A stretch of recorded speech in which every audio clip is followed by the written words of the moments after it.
Ang pagmamahal, parang ihip ng hangin. Dadalahin ka kung saan-saan at minsan, hindi mo aakalaing dadalhin ka ng ihip ng hangin sa pangarap mo. Sa lugar kung saan matatagpuan mo ang tunay na magpapaligaya sa puso mo.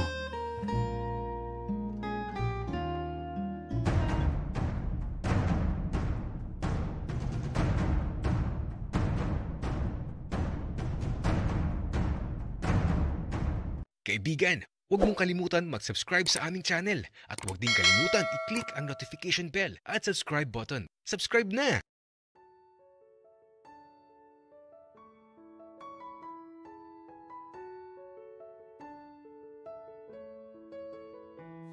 Nainis ako kay Rafael. Hindi na ako babalik. Bahala siya sa buhay niya.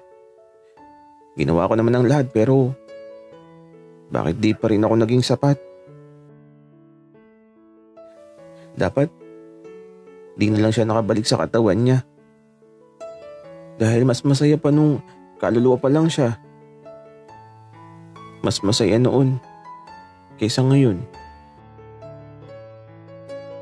Bumiyahe talaga akong umiiyak. Ayoko na, pagod na ako. Kaya nung makarating ako sa bahay, tahimik lang at walang nakakaalam sa pagdating ko. Pagdating ko sa pintuan ng bahay namin, nakita ko kaagad si Papa. Nanonood siya ng TV.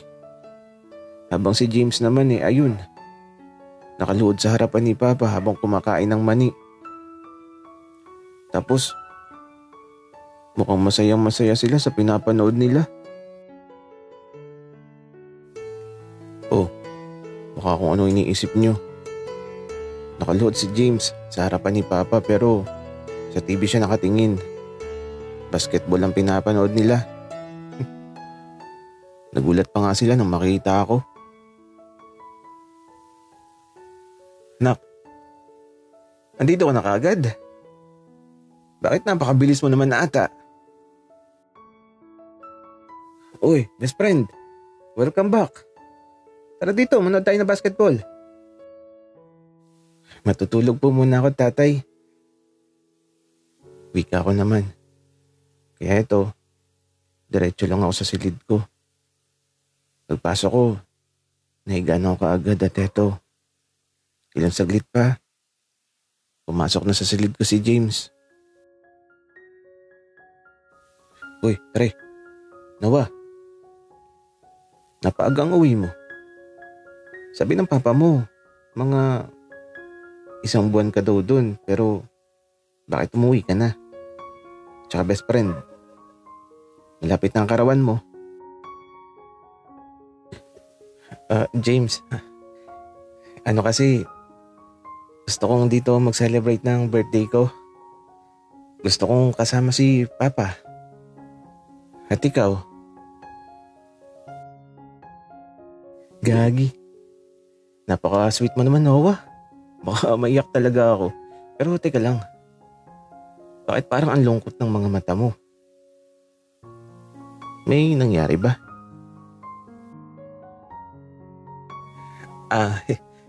Wala to, James. Pagod lang sa biyahe. Pero teka, kamusta ka na ba?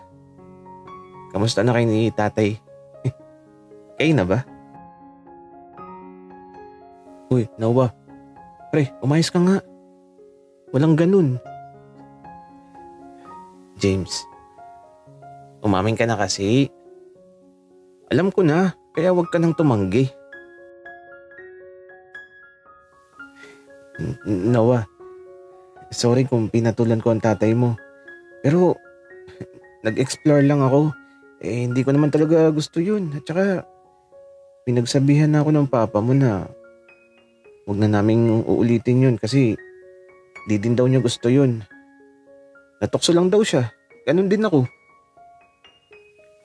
Talaga ba, James? Bakit ang sweet nyo? Sabay pa kayong nanonood ng basketball. Noah, ganun talaga. Ang tatay mo ng bagong BFF ko. May jowa ka na kasi. Yung si Rafael ba yun? Uy, hindi yan totoo, James. Wala akong jowa. Okay, sabi mo eh. Pero bakit ba ang lungkot ng mga mata mo, Noah? May nangyari ba? Wala naman, James. Pagod lang talaga ako. At saka, may nakilala ako doon, si Princess. Naku, naghahanap ng jowa. Gusto mo ba? Oo naman, Noah. Gusto ko. Kasi sabi ng tatay mo, hanggang doon na lang talaga yung nangyari sa amin. Wala lang. Libog lang.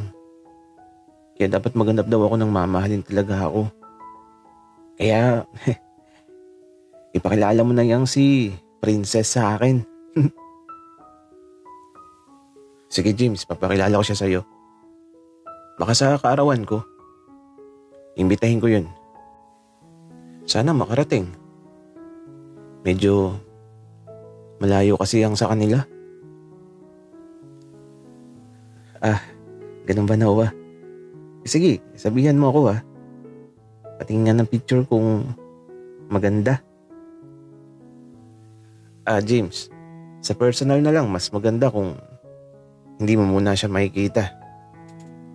Para exciting. Ano ba yan, Noah? Pero sige, may tiwala naman ako sa iyo eh. O siya, matulog ka na muna. At tatapusin lang namin ng papa mo yung basketball. Uuwi na din kasi ako, Noah. Kaya ito, iniwan na ako ni James. Mag-isa na lang ako ngayon. Nakapikit lang habang nakahiga. Sa balid yung mga luha ko, di kayang pigilan ng pagpikit ko sa mga mata ko. Naiinis talaga ako. Ayoko na. Mas mabuti na siguro yung ganito. Hindi na ako haasa.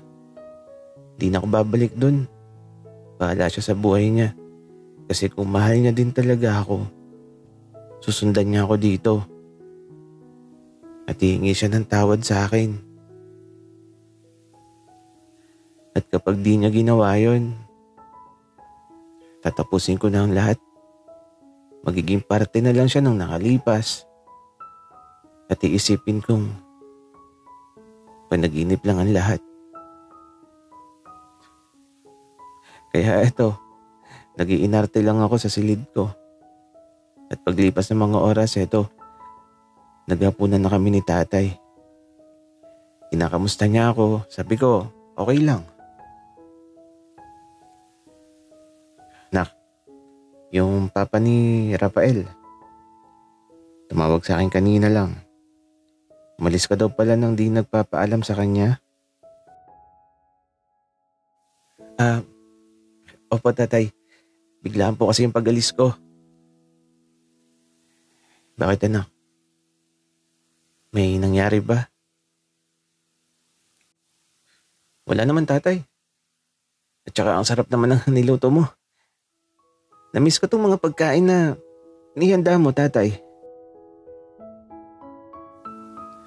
Nak, may problema ba? Huwag mong baguhin ang usapan. Wala po tatay. Gusto ko lang po talagang paghandaan yung kaarawan ko. Kaya umuwi na ako. 2 tulog na lang kaarawan ko na. Okay. Sabi mo Pero anak, kapag may problema ka, sabihin mo ka agad Baka mamaya, magsalita ka na namang mag-isa dyan. Tatay, okay lang ako. Wala akong problema, masaya ako. Wika ako. At ito, di na nagtanong ulit si tatay. At sa oras ng pagtulog, ikot-ikot lang talaga ako sa kama ko. Hindi ako makatulog kasi sa tuwing ipipikit ko ang mga mata ko, nakikita ko ang mukha ni Rafael. kamusta na kaya siya. Bakit ba kasi inis yung nangibabaw sa akin? Pero nakakainis naman talaga. Kaya kung mahal niya ako, susundan niya ako. Pero kung hindi siya dadating, kakalimutan ko na siya. Bahala siya sa buhay niya. Kung ayaw niya, edi wag. Kaya lang, namimiss ko na si Rafael. Pero hindi pwede. Kailangan siya ang maghanap sa akin.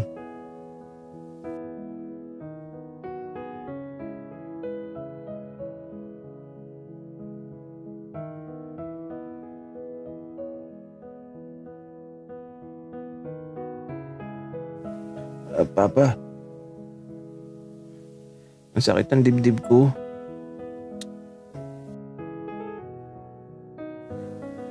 At eto, di nagsalita si Papa sa halip. Kumuha siya ng papel tapos may isinulat siya dito. Matapos siyang magsulat sa papel, ibinigay niya sa akin to. Kaya labis ako nagtataka. Papa, ano to? Nak, Rafael, sa lugar na yan mo mahahanap ang gamot. Kaya pag-isipan mo kung gusto mong mawala yung kirot sa dibdib mo.